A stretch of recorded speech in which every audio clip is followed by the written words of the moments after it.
Hi everyone, my name is Monica Rivera. I'm the team leader for Keller Williams Southeast Los Angeles here in Downey, and I'm super excited. Today we're filming the Quinceañera edition, episode 15 of Lunch with the Top Producer. So I'm so excited to be able to introduce you to a great colleague and friend of mine and one of the top producers here in Downey. Hey everybody, Julio, Midiolo, broker, owner for RE/MAX Sky, part of the RE/MAX collection. Looking forward to this interview with my colleague Monica Rivera. I'm very, very excited.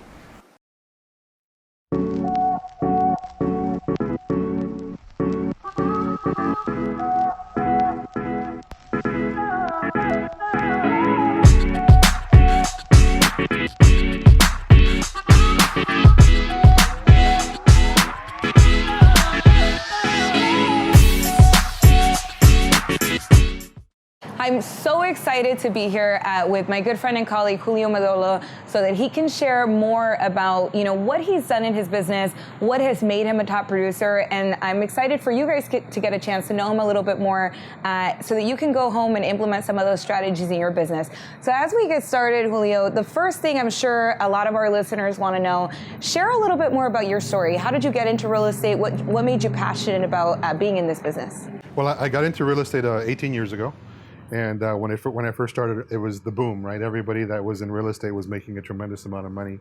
And it's always been a service business. My background, I've only had 3 jobs, including my real estate career. And everything has always been either in the corporate service world and then real estate. So I've always loved working with people. And when I started working 18 years ago in real estate, it really took off for me. So it created a whole lot of different opportunities that I could have never imagined I would have ever had working the corporate ladder, right? I mean, you're always limited when you're working in the corporate world, right? And you're tied at a cap, right? You can only get to a certain level and then you're done. So real estate really opened the door for me to have an infinite amount of possibilities for me in my career. That's awesome. Yeah. I love that. So 18 years, that's a long time to be in the business. Right. Talk a little bit about, so you've definitely been through a couple crashes, a couple shifts in the market. Right. Share a little bit about that experience. So in 2008, when the market crashed, I crashed along with it. One of the things that I think and I always tell my friends and people that get in this business, I think for me, coming from a single mother household, right, where my mom was always working, I didn't really have anybody to teach me about how to manage money, right? And being Latino and not having the knowledge of how to manage money, I really didn't save for today or tomorrow. It was just like living day by day. We were making a lot of money, but really never saving or never planning for something like a crash, right? So when the market collapsed, we lost everything, lost our home, lost our cars, lost our investment properties, literally lost over 14 properties, and basically had to figure out how to start over. So that was really an eye-opener for me. It actually humbled me.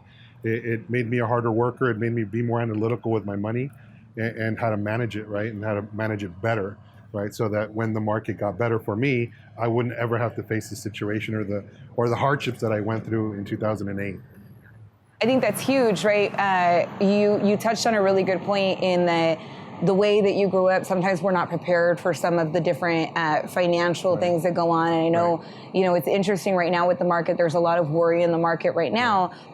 But you touched on going back, and investing in your personal development and making sure that you learned how to analyze your money. And I think the thing that I would love for those of you at home to really get out of that is that you can go from having, amazing success, have a period of struggle, and then build yourself back up. Because I know, now your production is great, you've grown, and now you have your own office. So I really commend you on being able to come back in that way. So one of the things that I heard you say is it almost sounds like you've had the opportunity to kind of earn the right to work with the buyers that you choose. You've moved up into working more with listings, working more with the high-end buyers. Tell me a little bit about what your team structure looks like. Do you have other buyer's agents that are kind of handling that side of the business? What does that look like for you? I do. So I have 45 agents that work underneath me. That I'm the broker for the company. So what's important to us when we do these first-time homebuyer seminars or when we're educating the community on how to buy, it's important for me that we place the right buyer with the right agent. Right? Everybody's personality is different. So to me, it's important that we match those personalities so that we can have a successful lifelong relationship with our clients. Right? So, definitely. Yeah. I love that you shared that on lifelong relationships. Do you have a database? What does that look like for you? Did you have that early on in your career? Talk a little bit about that. I mean, I'm very old school, so I always stay in touch with my clients, not through the traditional means. I'm starting to, like anything else, we educate our agents to follow a CRM, and that's probably the hardest challenge for a lot of agents is that a lot of them have CRMs, but they never use their CRMs, right? So I personally use Lion's Desk. So it's, for me, again, technology is still new because I'm very old school. But I think, for me, staying in touch with my clients daily, weekly, monthly, yearly is very important. Definitely.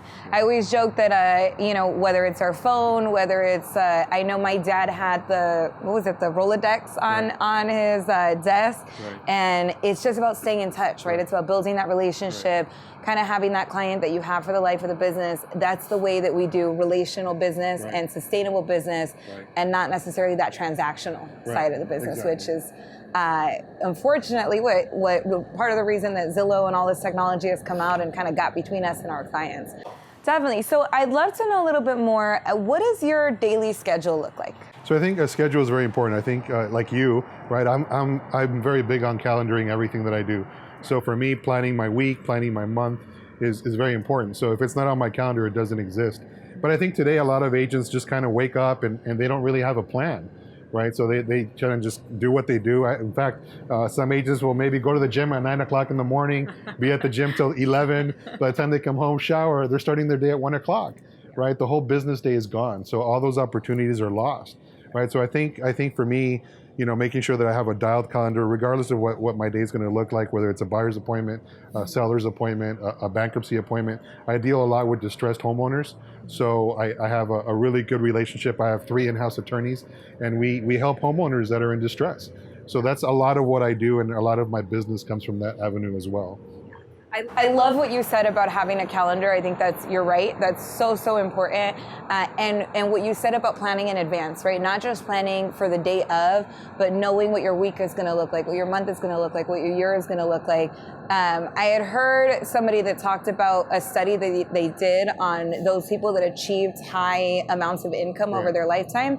And they really looked at the person that plans, by the hour, tended to make less than, around 40,000. The person that was planning, 5 years in advance, well, those are your multimillionaires, right? So there's definitely a correlation in that. Over lunch, we were having a conversation a little bit about some of the changes that are going on in the market right now. So can you share, what are you doing right now to kind of prepare your agents, your clients, your own business right now from, the political climate, the economic climate, everything that's going on right now in the market? Well, I mean, for me, one of the niches that I've always had, and I've had it for over 10 years, is the foreclosure business, right? And because I've been in a bad market, good market, I've seen the difference on how an office can survive, right, when the market is down. And one of the benefits that I have in my office is I have a good team that focuses on distressed homeowners, people that are in foreclosure now. So whether the market is good or whether the market is bad, we have the sustainability to be able to help both ends of the spectrum. So obviously when the market crashes, right, what do we deal a lot with? We deal with short sales, we deal with foreclosures, we deal with REOs, right? So these are a lot of things that we're already set up for that kind of market to happen, right? And whether it happens a month from now or 2 years from now, we'll be ready.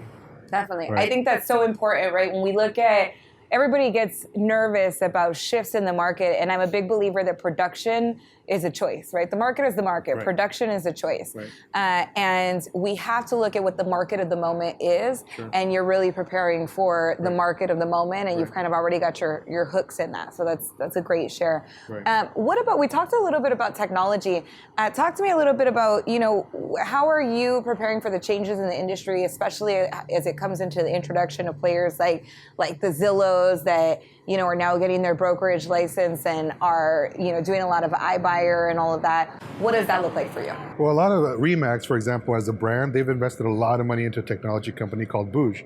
And one of Booj's roles right now is really to really battle the online giants like Zillow, right? And how do we make the system better for them, right? So one of our mobile apps that we have, it's very similar to Zillow, but it's a lot better than Zillow. And you have to follow me to check it out. But it's again, I think a lot of the companies that will survive in this market, right, are obviously the companies that go with the flow, right? Like if you're not following technology, then you're going to stay stuck. And that's the biggest issue as to why we were talking about lunch. A lot of companies won't survive because of that. Yeah, right? absolutely. So, and then I think, again, the CRM is incredibly important. We were talking about books, right? One of the books that I'm currently reading, I just started reading it. It's called Sales IQ by Jeb Blunt, right? And one of the things he's talking about is really knowing your value proposition, right? Like, why do I want to buy a house with Monica? Why do I want to buy a house with Julio? Right? And if you can't provide that value, then why should they even go with you, right? Yes. So that's one of the biggest things that I'm getting out of that book so far, and I can't wait to finish reading it. Any last things that you would love to share with the audience at home? No, guys, just again, if you guys follow me on social media. Instagram is Dr. Julio Midiolo, and on Facebook, it's Julio Midiolo. So thank you very much, and I hope you guys enjoyed the interview. And thank you, Monica, for all your support. Absolutely. Well, I'm always glad, to hear. I always love our conversation, so I'm glad that everybody else got a chance to listen in on a little bit of what you're doing in your business. For those of you watching at home, if you like this video, make sure that you like it and that you comment and that you share it out there and implement the tips and tricks. Thank you so much to La Barca Grill and Cantina for hosting us. And a big shout out to the Greater Downey Association of Realtors for making this possible for us. Yes. Thank you so much, and thank you to all of you watching at home. Bye-bye. Bye.